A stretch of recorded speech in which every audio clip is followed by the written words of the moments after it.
Welcome to Teville's Treasures, where I show you how to craft spooky items, journals, and other random crafting adventures. If these topics interest you, hit that subscribe button to show your support and stay up to date on future crafting videos. Today's video is going to be a little different. In honor of World Mental Health Day, which is today, October 10th, I want to talk to you about how crafting can help your mental health and share some personal experience. Per Wikipedia, World Mental Health Day is an international day for global health education, awareness, and advocacy against social stigma. It was first celebrated in 1992 at the initiative of the World Federation for Mental Health, a global mental health organization with members and contacts in over 150 countries. Early beliefs about mental health issues included demonic or spiritual possession. The media continues to play a significant role in perpetuating the stigma, often linking mental health to violence, or portraying those with mental health issues as dangerous, evil, or disabled. The reality is, you know someone who has or is struggling with mental health. According to the World Health Organization, 1 in 4 people in the world will be affected by mental or neurological issues at some point in their life. Around 450 million people currently suffer from such conditions, placing mental disorders among the leading causes of ill health and disability worldwide. And let's all just realize for a second that this year, those numbers are increasing faster than usual. They are the friends checking on you to make sure you're okay, because they know all too well what it's like not to feel okay. They are your parents that get grouchy when you didn't call because their mind is playing worst case scenario like a broken record. They are your kids that stop telling you about their day because they don't want you to be sad because they're sad. They are your neighbors, your coworkers, your friends, and your family. And guess what? Most of them are hiding it from you because of the stigma that society has placed on mental health.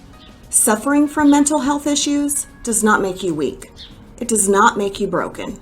In fact, in this day and age, it can unfortunately mean you are quite normal. So how do we break that stigma? We talk about it. We share our experiences and our thoughts with those we care about and those we have influence with. If you are struggling with mental health, I strongly suggest you reach out to someone you trust and talk about it. And you can always reach out to me. And if you know someone is struggling with mental health, check in on them. And not just today, but often and sporadically. You don't need to fix them. You just need to show that you care. Crafting can help reduce anxiety, improve mood, and increase happiness, all of which help fight depression. Depression, post-traumatic stress, workplace stress, and fatigue are only some of the mental health problems that crafting can help relieve. But how and why does it help? The art of creating is proven to release neurotransmitters such as serotonin and dopamine, which are your brain's feel-good chemicals. I like to relate crafting to flow, mindfulness, and meditation. Being in flow is easiest attained when you're doing something you love. It could be dancing, playing an instrument, painting, exercising, anything really. You can even get into flow state when cleaning or working. It's that state where you've distracted your thinking and your self-judgment just stops. You become open to creativity and connection with the task that you're performing. Your mind isn't wandering, it's focused on the activity. This leaves no room for worrying about the past or the future, also known as depression and anxiety. Personally, I get into flow state when editing videos. I lose track of time, I forget to eat. I am laser focused on the task itself with the feeling of serenity and personal control. I know the task is doable, yet it challenges me. and I have a feeling of accomplishment when it's complete. A step up from flow would be mindfulness. This is a state of awareness of what's happening around you in the present. This is you living in the moment. You can notice your breathing and feel the heaviness of your hand resting on your leg. You see the branches and the leaves instead of just the tree, and you notice how the wind makes them dance. This is a state that most of us will drift in and out of in various levels throughout the day. But staying in this state longer can help alleviate anxiety and depression. Your brain is releasing those feel-good chemicals as you're living in the now. I get into a state of mindfulness when journal crafting. My mind is focused on the activity, but I am also aware and open to everything that's happening around me. I feel the differences in the paper. I notice how the pages work together and individually on their own. The process of journaling your thoughts is a common way to practice mindfulness. Going deeper leads us to meditation. Meditation is a practice of stillness and insight into mindfulness.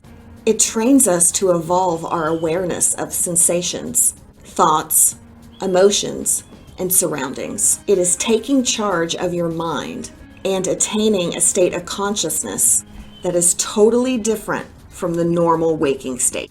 It connects us to ourselves and to spirit. In meditation, the mind is clear, relaxed, and inwardly focused. For me, personally, the act of painting is a meditative state. My mind is empty. Although I'm performing a task, my movement seemed to be someone else's. I am both in control of my body and watching it move on its own. It's running on autopilot, while my surroundings seem to fade away and I travel within myself. Creativity has always been a part of my life. In my earliest years, like most children, I enjoyed coloring with crayons and markers, playing with Play-Doh, painting with finger paints. But as I grew, my creative expressions grew as well. As a teen, I greatly enjoyed woodworking and crafts, and I began to find joy in my expression of personal style. Though as I aged into adulthood, crafting began to take a back seat. I found ways to express myself where I could, but it was by far not consistent. The only consistency in crafting in my early adulthood was costume. Creating costumes for any themed occasion excites me so much. It doesn't matter if it's a banquet for work, end of season awards for Derby, a friendly get-together among friends, or Halloween.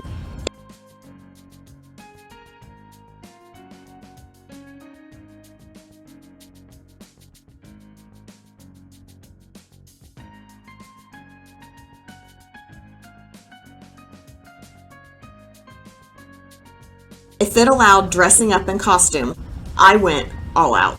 In my mid-30s, I played roller derby for a few years. This was the first time that I achieved the state of flow through physical activity. When I was on the track, I was completely immersed in the game. There is no room for thoughts other than stopping the jammer or getting through that pack. You know you're in flow when you don't realize you have bruises until your post-scrimmage shower. While this isn't in relation to crafting, it is something that can help with your mental health.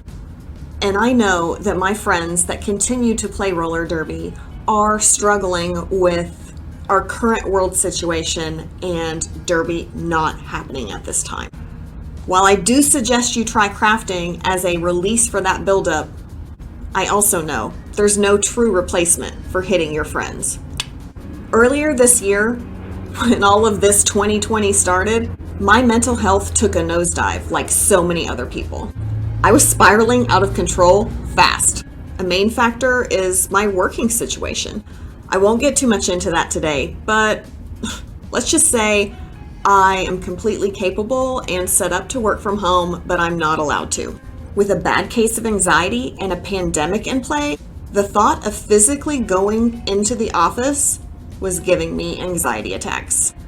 If you're lucky enough never to have experienced an anxiety attack, it feels like you're losing control or going crazy. You can experience heart palpitations or chest pain, and you may feel like you're going to pass out.